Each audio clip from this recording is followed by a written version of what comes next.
ਮੁਲੱਠੀ ਦੀ ਆੜ ਚ ਆਈ 102 kilo heroin ਦੇ ਮਾਮਲੇ 'ਚ ਕਸਟਮ ਵਿਭਾਗ ਨੇ ਹੁਣ ਵੱਡਾ ਐਕਸ਼ਨ ਲਿਆ ਹੈ। ਵਿਭਾਗ ਵੱਲੋਂ ਮੁਲੱਠੀ ਮੰਗਵਾਉਣ ਵਾਲਾ ਇੰਪੋਰਟਰ ਗ੍ਰਿਫਤਾਰ ਕਰ ਲਿਆ ਗਿਆ ਹੈ। ਇਹ ਦਾਅਵਾ ਖੁਦ ਕਸਟਮ ਵਿਭਾਗ ਦੇ ਕਮਿਸ਼ਨਰ ਨੇ ਕੀਤਾ ਹੈ, ਜਿਨ੍ਹਾਂ ਦੇ ਮੁਤਾਬਕ ਐਤਵਾਰ ਨੂੰ ਹੈਰੋਇਨ ਦੀ ਇਹ ਖੇਪ ਬਰਾਮਦ ਹੋਣ ਤੋਂ ਬਾਅਦ ਦਿੱਲੀ ਸਮੇਤ ਕਈ ਥਾਈਂ ਕਾਰਵਾਈ ਕੀਤੀ ਗਈ ਹੈ ਤਾਂ ਜੋ ट्रेडिंग कंपनी तक भी पहुंचा जा सके।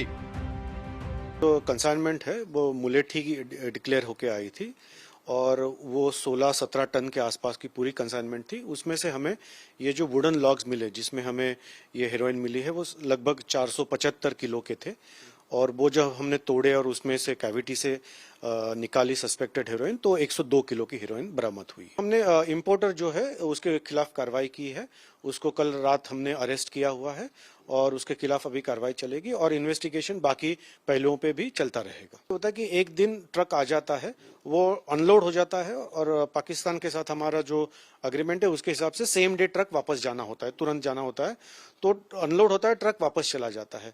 तो ये शुक्रवार को आया था और शनिवार की इसकी एग्जामिनेशन हुई थी, तो ट्रक तब तक वापस चला गया था। तो ऐसे सिचुएशन में जब सामान में कुछ मिलता है तो वो अगले दिन ही पता चलता है, तो इसलिए ट्रक का वो पॉसिबल नहीं होता।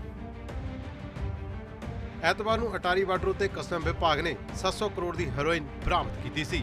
ਇਹ ਬਰਾਮਦਗੀ ਸਿਰਫ ਐਕਸ-ਰੇ ਮਸ਼ੀਨ ਦੇ ਜ਼ਰੀਏ ਸੰਭਵ ਹੋ ਸਕੀ।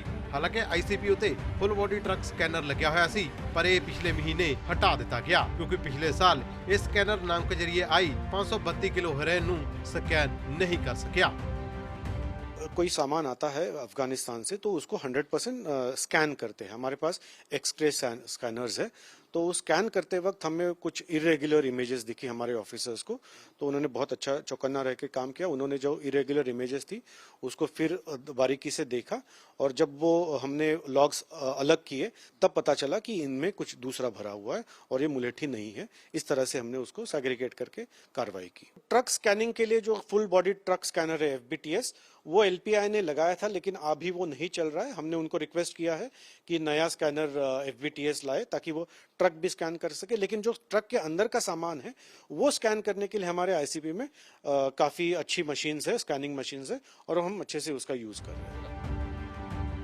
ਆਈਸੀਪੀ ਤੇ ਹੈਰੋਇਨ ਸਮਗਲਿੰਗ ਦਾ ਇਹ ਕੋਈ ਪਹਿਲਾ ਮਾਮਲਾ ਨਹੀਂ। ਇਸ ਤੋਂ ਪਹਿਲਾਂ 29 ਜੂਨ 2019 ਨੂੰ ਪਾਕਿਸਤਾਨ ਤੋਂ ਦਰਾਮਦ ਕੀਤੇ ਲੂਣ ਦੀ ਖੇਪ 'ਚ ਕਸਟਮ ਵਿਭਾਗ ਨੇ 532 ਕਿਲੋ ਹੈਰੋਇਨ ਬਰਾਮਦ ਕੀਤੀ ਸੀ, ਜਦੋਂ ਕਿ 52 ਕਿਲੋ ਨਸ਼ੇ ਵਾਲੇ ਹੋਰ ਪਦਾਰਥ ਵੀ ਬਰਾਮਦ ਹੋਏ ਸਨ। ਹਾਲਾਂਕਿ ਇਸ ਮਾਮਲੇ ਦਾ ਮੁੱਖ ਦੋਸ਼ੀ ਰਣਜੀਤ ਚੀਤਾ ਜੋ ਫਿਲਹਾਲ ਜੇਲ੍ਹ 'ਚ ਬੰਦ ਹੈ। ਪਾਕਿਸਤਾਨ ਦਾ ਭਾਰਤ ਨਾਲ ਵਪਾਰ ਪੁਲਵਾਮਾ ਹਮਲੇ ਤੋਂ ਬਾਅਦ ਬੰਦ ਹੋ ਚੁੱਕਿਆ ਹੈ। ਹਾਲਾਂਕਿ ਪਾਕਿਸਤਾਨ ਨਾਲ ਵਪਾਰ ਦੇ ਚੱਲਦਿਆਂ ਆਈਸੀਪੀ ਅਟਾਰੀ ਨੂੰ ਕਾਫੀ ਸੰਵੇਦਨਸ਼ੀਲ ਮੰਨਿਆ ਜਾਂਦਾ ਸੀ ਕਿਉਂਕਿ ਵਪਾਰ ਦੀ ਆੜ 'ਚ ਅਕਸਰ ਹਥਿਆਰ ਤੇ ਨਸ਼ੇ ਦੀ ਸਪਲਾਈ ਹੁੰਦੀ ਰਹੀ ਤੇ ਇਸੇ ਸਮਗਲਿੰਗ ਨੂੰ ਰੋਕਣ ਲਈ ਆਈਸੀਪੀ ਅਟਾਰੀ ਉੱਤੇ 23 ਕਰੋੜ ਦੀ ਲਾਗਤ ਨਾਲ full body truck scanner install ਕੀਤਾ ਗਿਆ।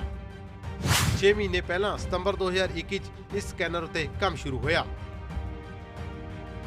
ਜੁਲਾਈ 2020 ਨੂੰ ਸਕੈਨਰ ਦਾ ਪਹਿਲਾ ਟ੍ਰਾਇਲ ਹੋਇਆ, ਪਰ ਇਹ full body truck scanner trial 'ਚ ਫੇਲ ਹੋ ਗਿਆ ਕਿਉਂਕਿ ਨਮਕ ਦੇ ਭਰੇ ਟਰੱਕ ਆਈ ਹੈਰੋਇਨ ਦੀ ਸਕੈਨ ਇਸ ਸਕੈਨਰ ਦੇ ਜ਼ਰੀਏ ਨਹੀਂ ਹੋ ਸਕੀ, ਜਿਸ ਦਾ ਨਤੀਜਾ ਇਹ ਹੋਇਆ ਕਿ ਪਿਛਲੇ ਮਹੀਨੇ 23 ਕਰੋੜ ਦੀ ਲਾਗਤ ਵਾਲੇ ਇਸ ਸਕੈਨਰ ਨੂੰ ਕਬਾੜ ਸਮਝ ਕੇ ਹਟਾ ਦਿੱਤਾ ਗਿਆ ਤੇ ਹੁਣ ਆਈਪੀਸੀ ਅਟਾਰੀ ਐਕਸ-ਰੇ ਮਸ਼ੀਨ ਦੇ ਸਹਾਰੇ ਹੀ ਹੈ। ਇਸੇ ਐਕਸ-ਰੇ ਮਸ਼ੀਨ ਦੇ ਜ਼ਰੀਏ ਐਤਵਾਰ ਨੂੰ ਮੁਲੱਠੀ 'ਚ ਆਈ 102 ਕਿਲੋ ਦੀ ਹੈਰੋਇਨ ਬਰਾਮਦ ਵੀ ਹੋਈ ਸੀ।